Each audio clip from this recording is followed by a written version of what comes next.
Okay. Welcome to our monthly Healing Through Hope Circle Gathering. We are dedicated to assisting all those who have experienced the trauma of loss by sharing topics of hope and healing in the Circle way. We believe that life has mental, physical, emotional, social, and spiritual components, and that open discussion of our experiences will help us onto a path of healing. We welcome all spiritual and religious affiliations. We offer only peer-to-peer support, and we are not a substitute for professional care. The opinions are not, the opinions offered in our circle come from those present and from our own personal beliefs and experience. Please come away from this circle only with what resonates and leave the rest. We do offer 3 practices of the Circle Way.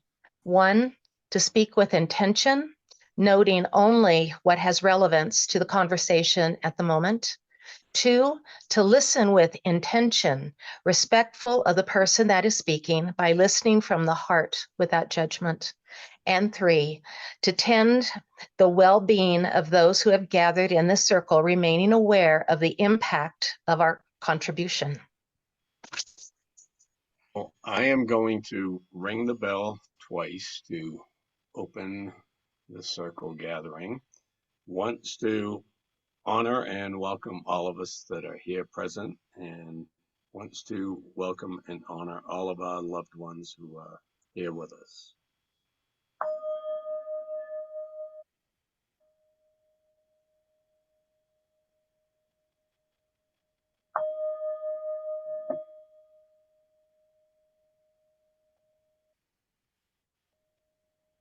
And thank you, Bob. I'm going to open the meeting with the reading for this evening, and then Beth is going to start the meeting. So the reading for tonight that we chose is The Map You Make by Yourself by Jan Richardson. You have looked at so many doors with longing, wondering if your life lay on the other side. For today, choose the door that opens to the inside. Travel the most ancient way of all, the path that leads you to the center of your life. No map but the one you make yourself. No provision but what you already carry, and the grace that comes to those who walk the pilgrim's way. Speak this blessing as you set out, and watch how your rhythm slows, the cadence of the road drawing you into the pace that is your own. Eat when hungry, rest when tired, listen to your dreaming. Welcome detours as doors deeper in. Pray for protection, ask for guidance. Offer gladness for the gifts that come, and then let them go. Do not expect to return by the same road. Home is always by another way. You will know it not by the light that waits for you, but by the star that blazes inside of you, telling you where you are is holy, and you are welcome here. Thank you. I like that. That's beautiful. Yeah. I'm going to ask Bobby if you will either tonight or tomorrow post that on our Healing Through Hope You, that poem. That works. Well, my name is Beth D'Angelo. I know many of you. Some of you are new to my faces. One of you is my beloved client and girlfriend. And if you've come here by just invitation from someone else just speaking about this group, we're just normal people. We've all had the experience of loss. Sorry. Hello. And what you're going to hear from me tonight is not going to be anything new. Feel free to take notes. I'm a big note taker. And what we wanted to do was have the theme about navigating uncharted waters, that you've been there, I've been there, that we have a loved one that's gone, Some of us have multiple children that came into this world as we knew it, and they went home, or they went on with their journey. And I like to say that about my son. He left and went on his journey without permission. Usually you want a permission from your parents, and he was kind of a funky, quirky sense of humor. So he does kind of nudge me and say, "Oh, Mom, you wouldn't have understood if I told you I was going to be leaving." I just wanted to also preface, we believe that whatever your exit date or the way your child left, there's no comparison. It's a tragedy. It's a loss. Trying to hold our story without our hearts shattering further. Would you agree that? So when Bobby rings the bell and invites the kids in, Bobby, Raina, and myself and Paige, we all have that same belief. And I don't know if Chris is on the call, but Chris Leitner is also one of us as well. The heartbreak is unavoidable, but it's only if you choose not to love. If you choose not to love, then there is no heartbreak. And personally, I don't like to hear, "You must have loved your child so much because your heartbreak is so much." I have to just listen to that and put that on the side, kind of like a side dish, because I'm not really sure, even to this day, how I really feel about that. It's not possible to understand what it's like to lose a child until you lose a child. I don't think any one of us could fathom what that was going to be like. There was a moment they were here and a moment that they weren't here. And that is the uncharted waters that I'm talking about. I had to find my own answers, and I had to look inside my life and my loss for an understanding of what I thought life was going to be. And then I had to search and be brave and courageous to kind of shed some of those things that held me together and just kind of slough them off, because some things did not mean the same before we had this event. I did not ask for this story, and neither did you. For some reason, it came looking for us. And although I never expected to live forever, I certainly didn't expect to outlive one of my children. We've all heard that's out of order, it's backwards.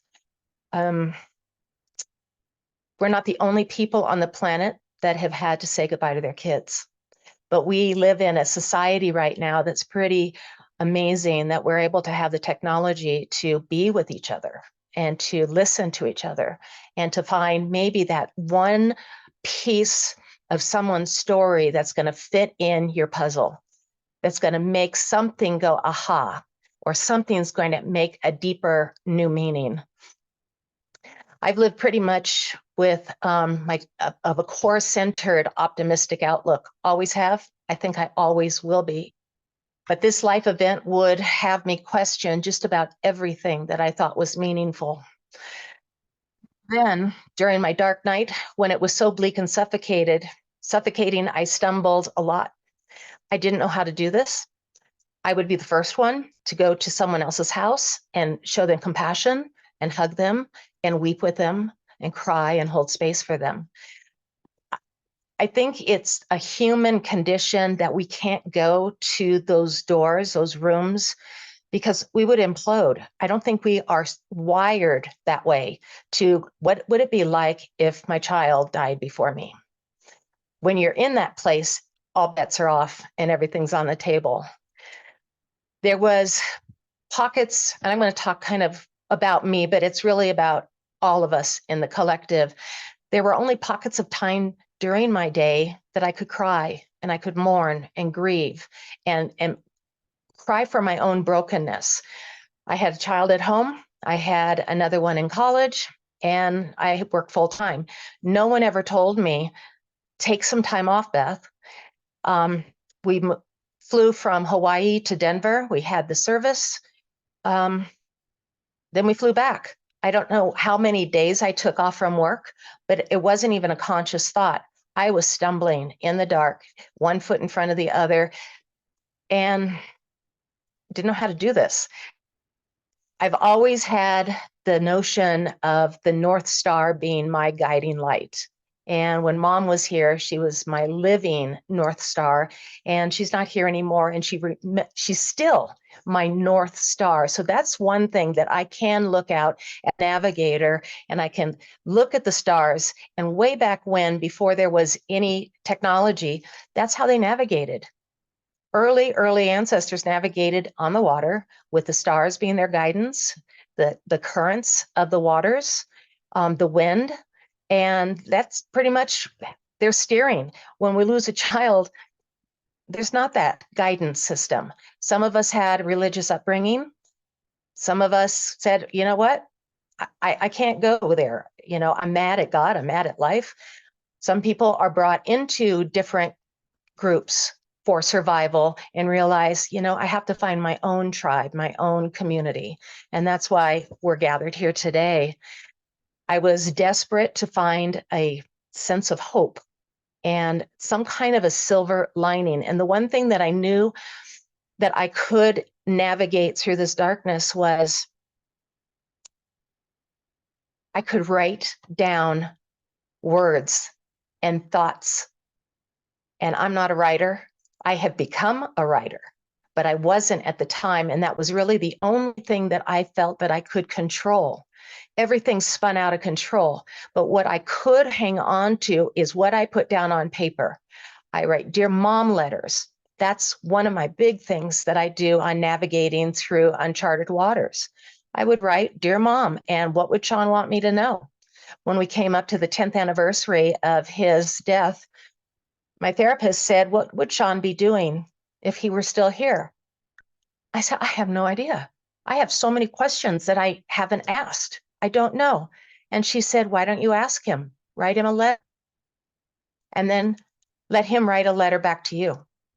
And that's what started my healing. That's what started my navigating and putting things down on paper. Because if I was going to be taken out by a car accident or an illness, I so much needed to have something standing testimony that there was this young man that was deeply loved.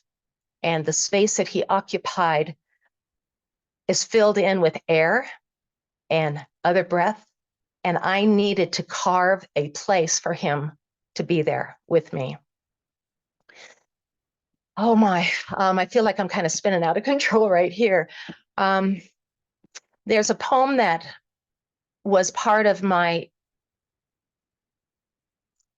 daily mantra that I did not understand when I first was given this.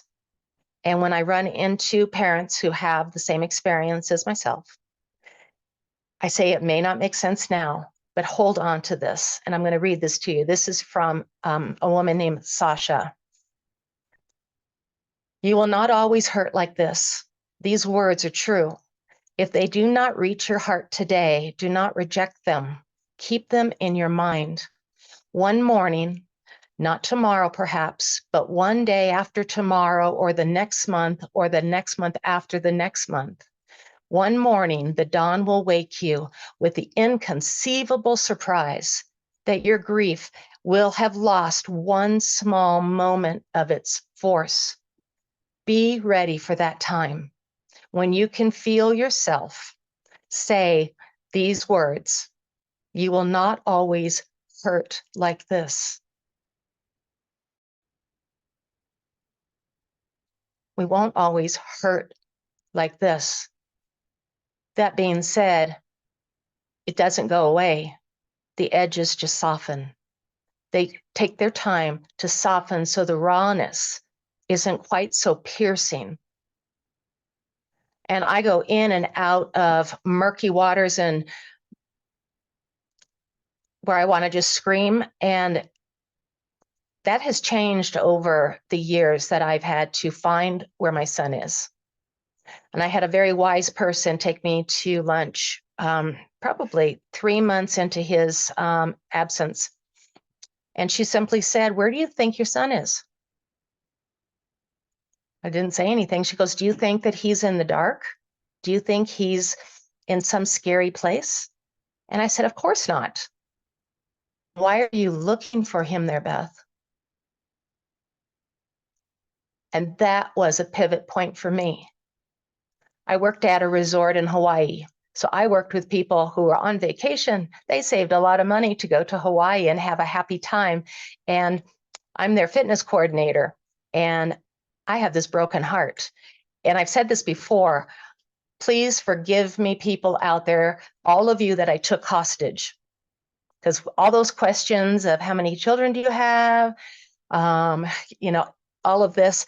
And one thing that I did find that softened a little bit of the edge, and this is a navigational tool, is when someone says, how are you doing? Just say, thank you for asking. That means a lot. Nothing else. Someone goes, how are things? You know, blah, blah, blah. Whatever it is, you could touch their hand, touch their shoulder, give them a compassionate look back and say, I appreciate you having the courage to ask me this. That means a great deal to me. Thank you.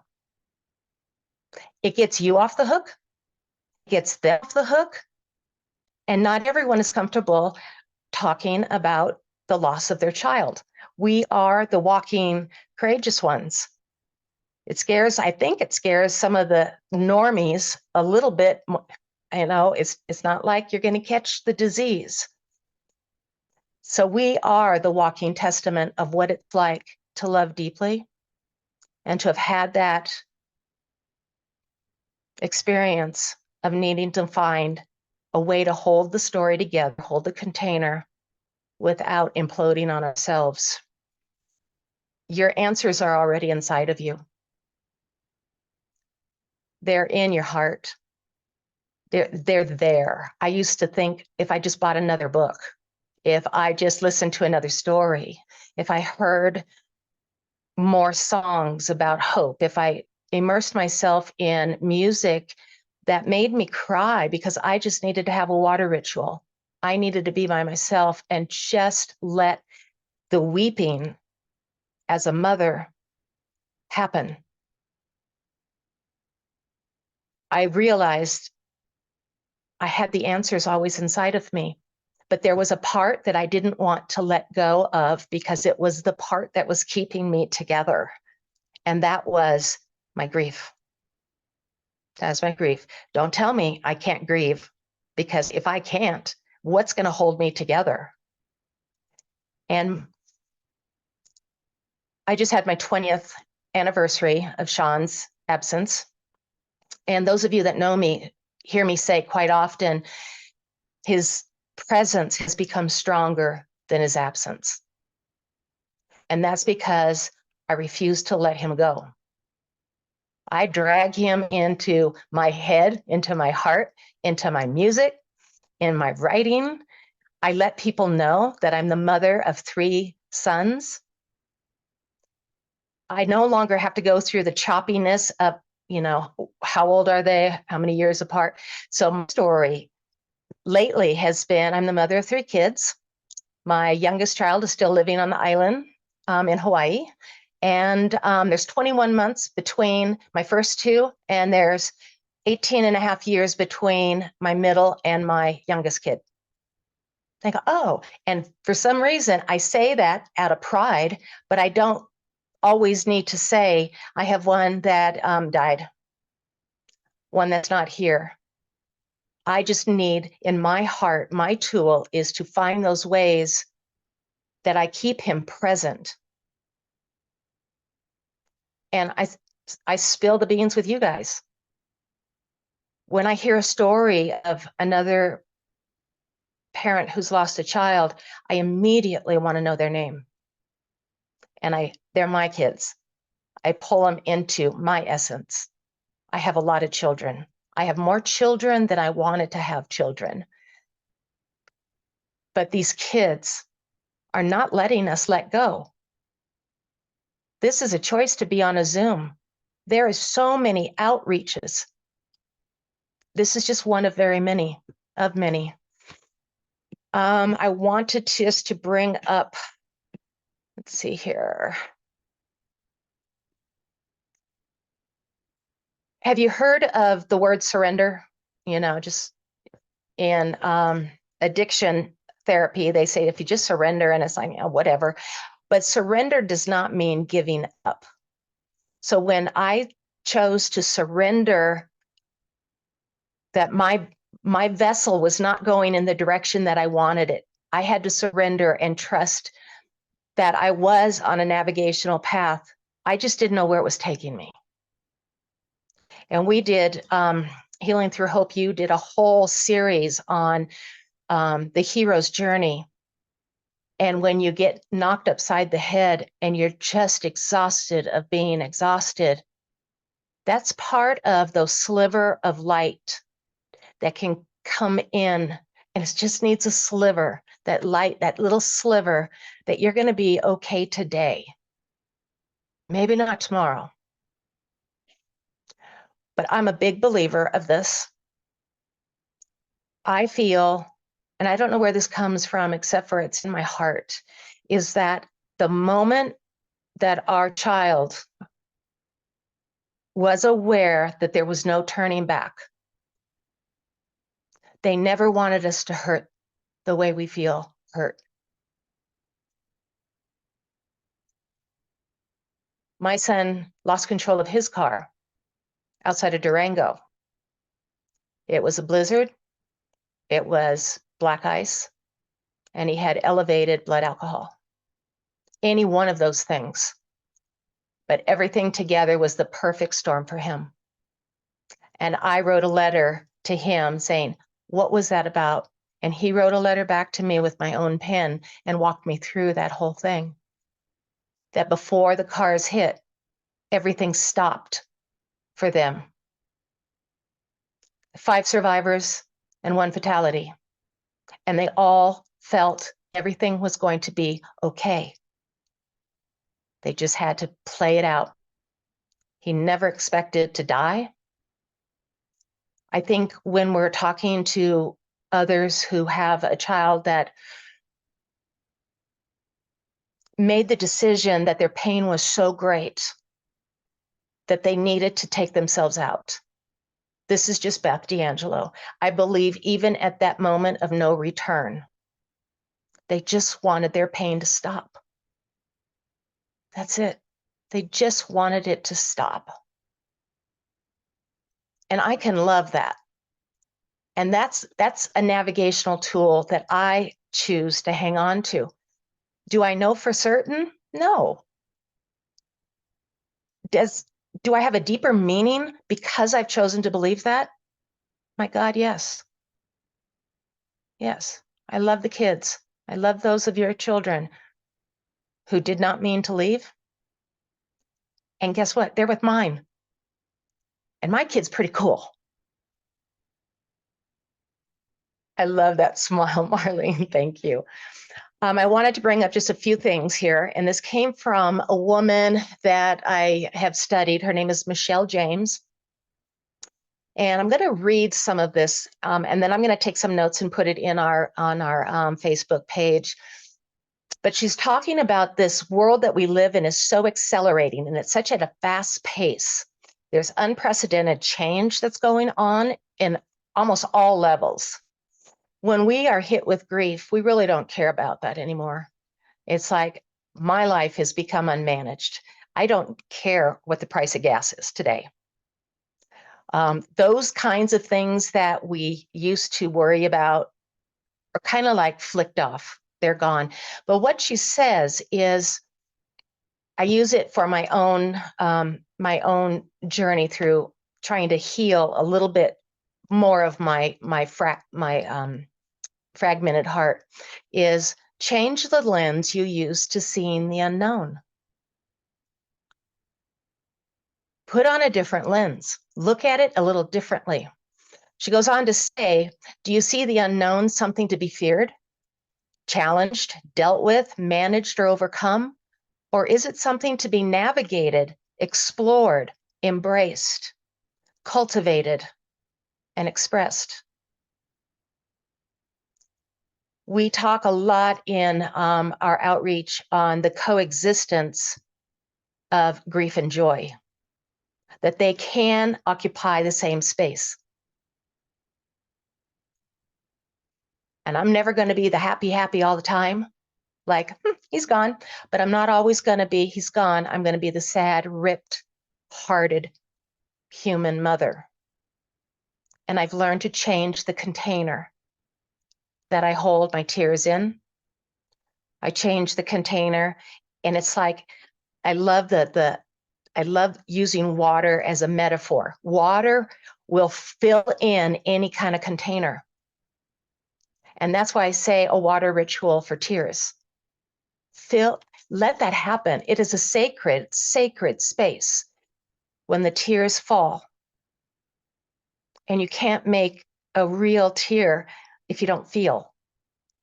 And feeling is okay. Michelle goes on to saying, whether we like it or not, the unknown has now become our working partner. You look at it, I don't want that partner. Get out of here. I don't want that. I want my white bread life back. I want to be ignorant. I don't want to know all this stuff anymore. Well, molding and taking on that as not something that was done to us. It was something that we experienced. And it is our walking companion. It is our partner, this invisible partner that only loves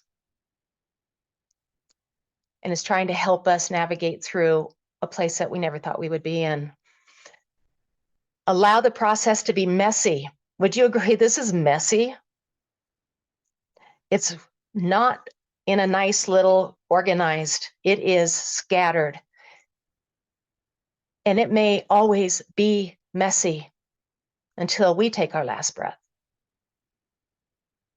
But you might find on some of the navigational tools is you declutter things, paper, books, clothing in your closet, things we can control, and trying to find some new organization on mundane things because it's so heavy to try to find an organization with the absence of our child.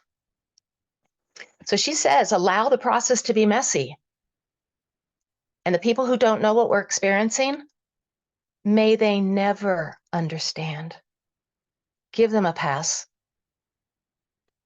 They can't. They can't understand, but they can have empathy and they can have compassion. Let's see, the task to continue is to draw whatever shows up amidst the messiness until some sort of new order emerges. So this is spring.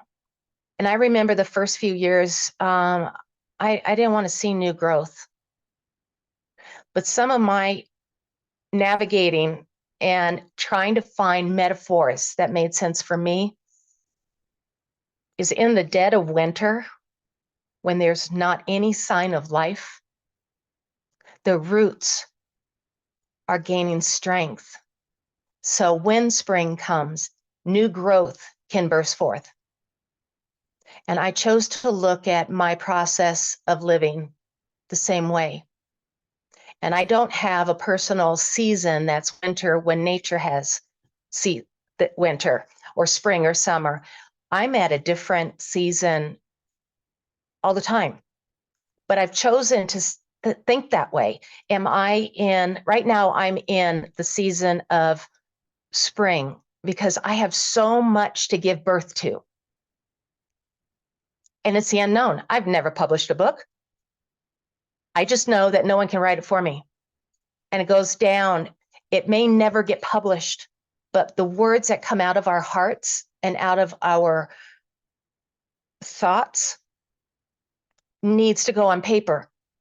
So when someone's going through all your stuff, they're going to pick up these beautiful, valuable expressions. And that's a container that's so sacred. But it's the unknown. It's also the unknown. The last thing I wanted to do was to be creative. I don't like to cook. I'm a quilter. I haven't quilted in years. I still have 20-year-old fabric. I have so many books, and honestly, I haven't read them, but they look good on when I see them. And it's like you, my grief library is amazing, And some I have passed on, and some I've looked at and go, oh my God, I remember when I just, I wrote in the margins and I dog-eared it and I said, I put dates on everything, and I go back and I go, I am mile markers away from where I was. So that's a navigational tool. Mark up your books. Unless you want to sell them in pristine condition on Amazon or on eBay, mark the heck of them. Put your name, use them, highlight. It's messy. The things that mean something to you, document that in those books that look so nice on the shelves. Michelle also, and this struck me, she said, be a beginner. Probably the most significant is challenging aspect of navigating the unknown is the willingness to enter the beginner's mind. We know nothing. We know so much. We haven't been here before. Some of you had a child that first died, and then there's a second one that joined the brother or the sister. There's one of you, and I don't know if she's on, but out of her 4 children, 3 of her children are gone.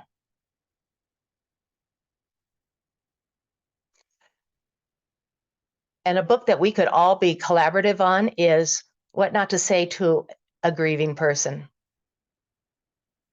Right? Again, I'm going to give them a pass.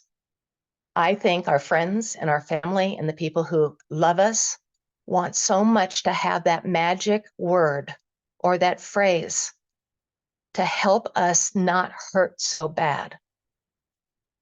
And what comes out, there's nothing, there is no words.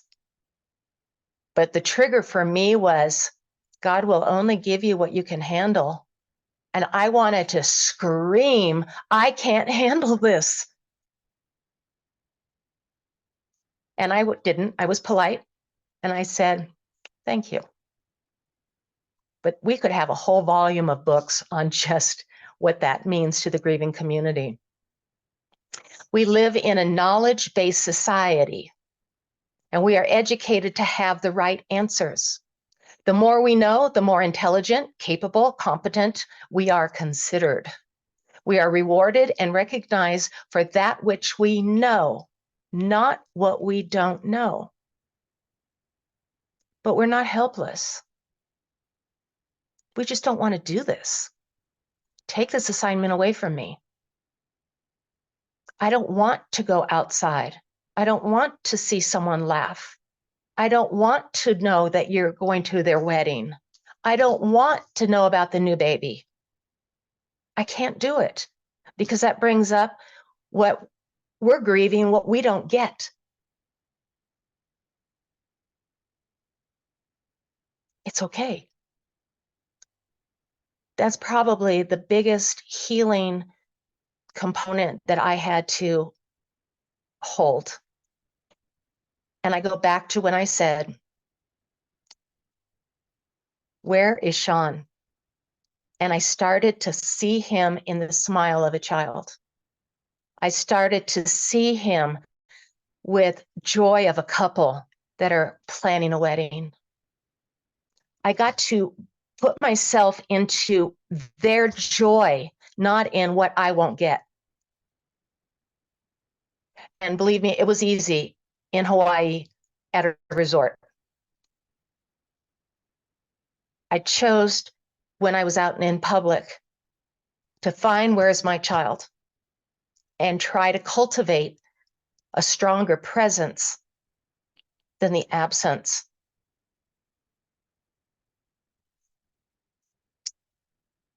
The last thing I wanted to, let's see if I can find this. Okay. Am I making any sense to you, or am I just rambling on?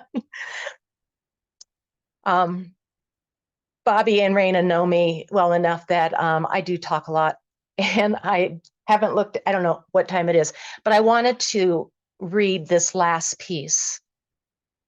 And it's by Haruki Murakami.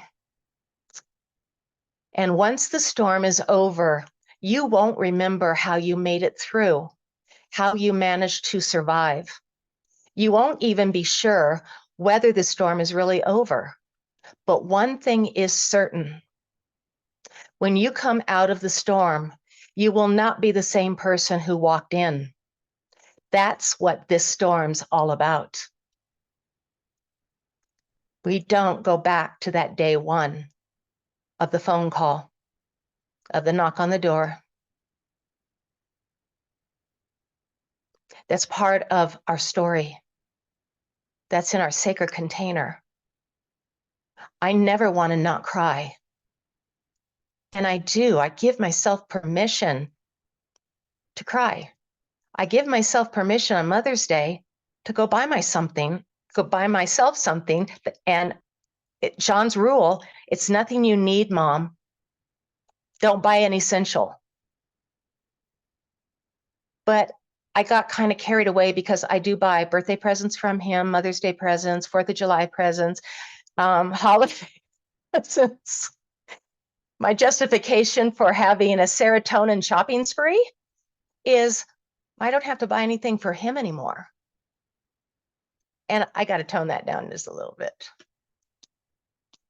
So our theme today is navigating uncharted waters and discovering what you have already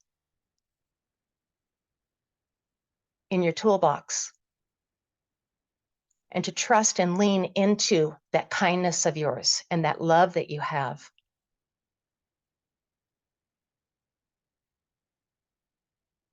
And what Bobby's going to do is he's going to turn off the recording. We have never really recorded anything, but we wanted to do this. And actually, I'm going to pick the heck out of the way I look when I talk, because I'm just pretty self-critical. But if we're going to come off the recording, and we're going to put notes in our Facebook